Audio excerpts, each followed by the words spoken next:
Hey there, this is Zenichi. You probably know me from my more common name, Nichiren. Today, I'll be doing a Draw My Lifestyle video, meaning that I'll be drawing while narrating my life story for you. So, let's get started. I was born March 30th, 1222, to a family of fishers in a village called Kominado. That's on the Pacific coast of eastern Japan. There's not really much to learn about me until I turned 11, which is when my passion for Buddhism became when I entered the Buddhist monastery of Kiyosumi-dera, which is near Kominado. While I was there, I wanted to discover the true meaning of Buddhism. This meant that I had to filter through multiple scriptures and doctrines to find out what people used to preach about regarding the salvation of mankind.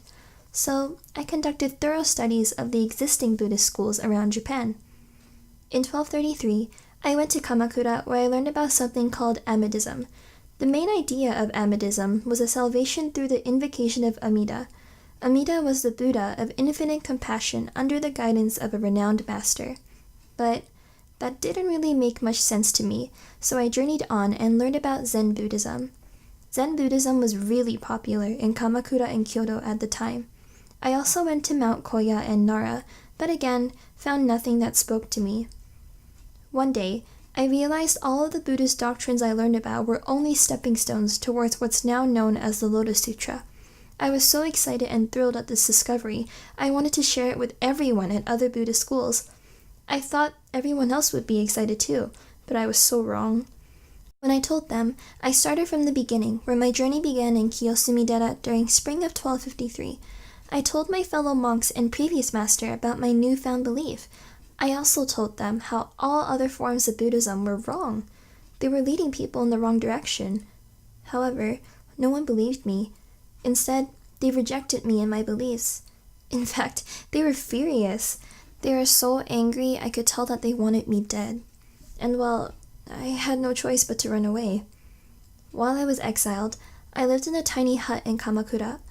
Even though I was exiled, I still wanted to help people understand and embrace the Lotus Sutra.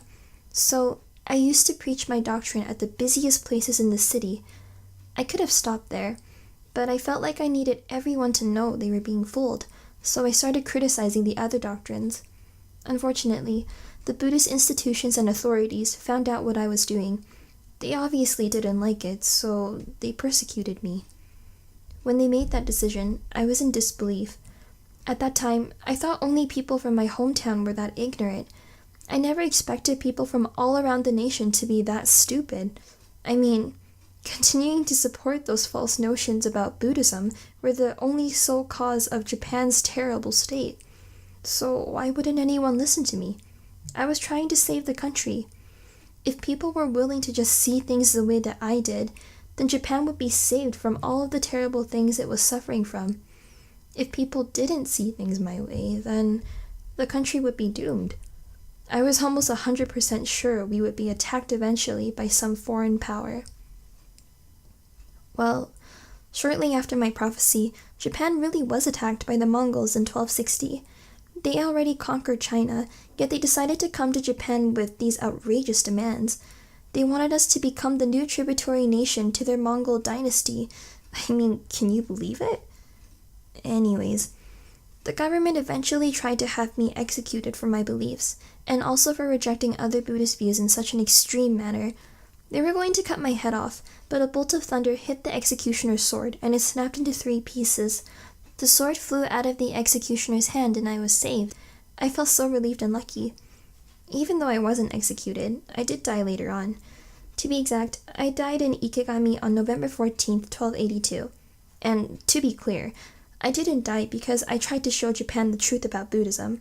I died by other means. Well, I guess that's pretty much it about me, so thanks for listening.